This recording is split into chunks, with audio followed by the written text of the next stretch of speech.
दुनिया में चीन के बाद दूसरे सबसे बड़ी सेना है तो भारत की, लेकिन सैन्य क्षमता के मामले में भारत को भी लंबा समय तय करना है। हाल ही में 140 देशों के सेनाओं पर आधारित global fire annual defence review जारी किया गया है। इसमें कहा गया था कि दुनिया में चौथी सबसे ताकतवर सेना है तो भारत की। साल 2024 के इस रैंकिंग में अमेरिका टॉप पर है, दूसरे नंबर पर रूस और उसके बाद चीन की सेना इंडियन आर्मी के बाद 5वें स्थान पर है। दोस्तों, जापान की सेना GFP के अनुसार भारत के पड़ोसी पाकिस्तान को सेना दुनिया में ताकत के लिहाज से 9वें स्थान पर है।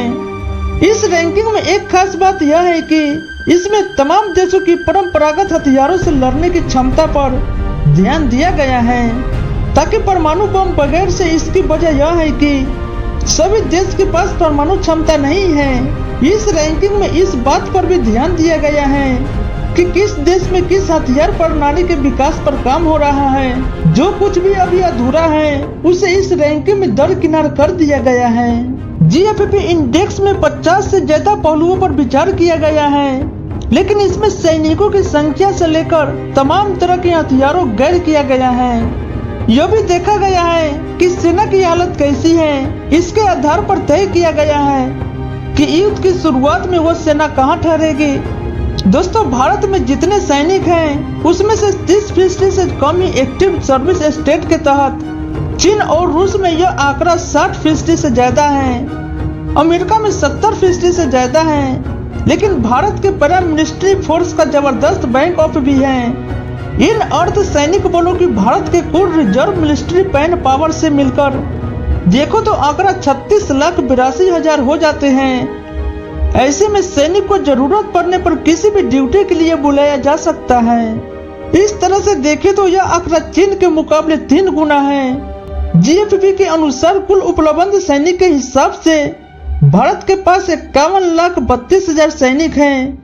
चीन के मामले में संख्या 31,34,000 सैनिक है।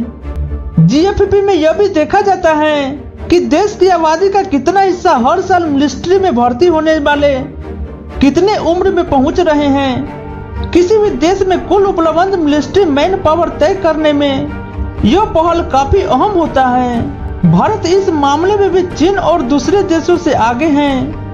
अनुमान है कि भारत की आबादी 1.7% हिस्सा यानी लगभग 23 लाख लोग हर साल मिलिट्री एज में पहुंचते हैं। दोस्तों, वायुसेना की बात करें तो इंडियन एयरफोर्स दुनिया में चौथी बड़ी सेना है, लेकिन इसके पुराने पड़ने पर चिंता पैदा करने लगती हैं। यही वजह है कि एयर पावर की बारी आने पर GFP 2024 रैंकिंग में भारत टॉप 2 देशों के बीच बड़ा अंतर दिखता है। दोस्तों, ताजा बजट में शस्त्र बड़ों के लिए उपकरण के मामले में आत्मनिर्भर पर जोर बढ़ा रहे हैं। अभी सऊदी अरब के बाद अगर कोई देश सबसे ज्यादा हथियार आयात करता है तो वह है भारत। अगर देश में डिफेंस प्रोडक्शन को बढ़ा दिया जाए तो इंपोर्ट बिल घटेगा तो भारत की सेना की ताकत भी बढ़ेगा। तो दोस्तों, आज का वीडियो यहीं तक समाप्त करते, फिर मिलते किसी नेक्स्ट वीडियो में। तब तक के लिए जय हिंद।